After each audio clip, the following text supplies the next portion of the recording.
देवरानी जिठानी। एक दिन शिवानी और प्रज्ञा रसोई में खाना बना रही होती हैं। तभी प्रज्ञा को रसोई में एक चूहा दिखता है और वो जोर से चिल्ला पड़ती है, दीदी वो देखो चूहा। वो डर के स्लैब पर चढ़ जाती है। अरे चूहा ही तो है, तू तो ऐसे डर रही है जैसे तूने कोई भूत देख लिया हो। कितनी डरपोक है तू भी ना प्रज्ञा। आप ज्यादा हंसो मत दीदी, हर इंसान को किसी न किसी चीज से डर लगता है। लगता होगा, पर मुझे तो किसी चीज से डर नहीं लगता। मैं तो बहुत बहादुर हूं, पर तू हद कर दी भाई, एक चूहे से डर गई है।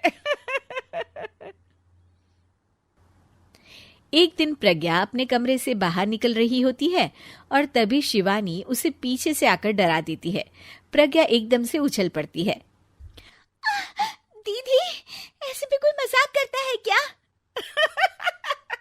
अरे जरा अपनी शक्ल तो देख, एकदम बैंगन की तरह नीली पड़ गई है। अरे मेरी देवरानी इतनी बड़ी डरपोक है, मुझे तो पता ही नहीं था। आप ऐसे चौंकाओगे तो कोई भी डरेगा ना। अरे नाना, कोई बहाना अब काम नहीं आएगा। आज से ना तुम्हारा नाम है डरपोक प्रज्ञा। शिवानी प्रज्ञा का मजाक उड़ाकर चली जाती है। प्रज्ञा शिवानी की मजाक उड़ाने की आदत से परेशान हो जाती है। जब देखो मेरा मजाक उड़ाती रहती है, इनकी शिकायत तो मम्मी जी से करनी ही पड़ेगी मुझे। प्रज्ञा अपनी सास के पास जाती है और उन्हें सारी बात बताती है कि किस तरह उसकी जिठानी उसके डर का मजाक उड़ाती है। ओहो, तो बड़ी बहू को बड़ा घमंड है अपनी बहादुरी पर। कोई नहीं, अभी उसका घमंड तोड़ देते हैं। मेरे पास एक तरकीब है छोटी बहू, एक काम कर तू। प्रज्ञा की सास उसे अपनी जिठानी को डराने का प्लान बताती है। ये तो बहुत अच्छा आइडिया है मम्मी जी, क्या बात है।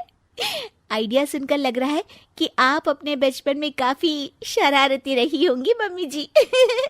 अब आएगा मजा मेरी बहादुर जिठानी जी को। प्रज्ञा अपनी जिठानी को डराने का एक प्लान बनाती है। रात में वो शिवानी के पास जाती है और कहती है, दीदी मुझे ना बहुत डर लग रहा है। क्या हुआ मेरी डरपोक देवरानी? दीदी मैं छत पर गई ना तो मुझे ऐसा लगा कि कोई वहां है।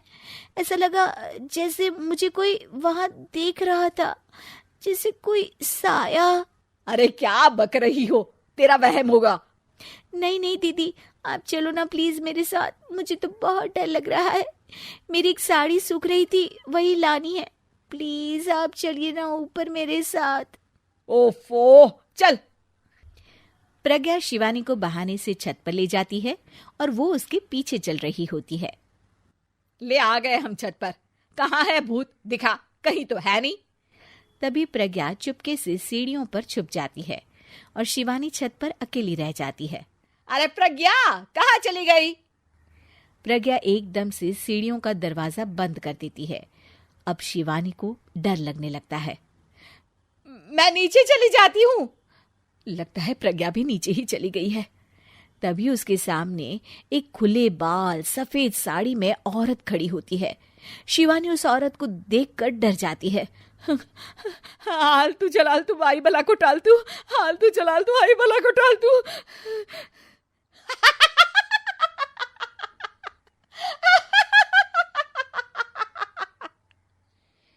चुड़ैल की हंसी सुनकर शिवानी बुरी तरह डर जाती है। नहीं नहीं, मुझे छोड़ दो, भगवान के लिए मुझे छोड़ दो। नहीं नहीं नहीं नहीं नहीं नहीं नहीं, नहीं। मैं तुझे नहीं छोड़ूंगी, मैं तेरा खून पी जाऊंगी। तभी चुड़ैल की हंसी उसकी सास की हंसी में बदल जाती है।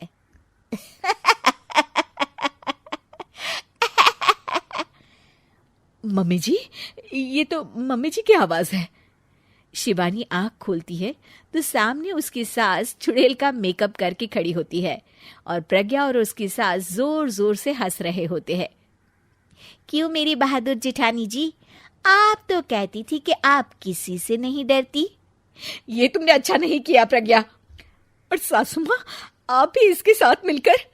और नहीं तो क्या बहू, तुम अब मेरी छोटी बहू का ऐसे मजाक बनाओगी तो मुझे तो चुड़ैल बनना ही पड़ेगा ना। प्रज्ञा और उसकी सास और जोर जोर से हंसने लगते हैं और शिवानी गुस्से में नीचे चली जाती है।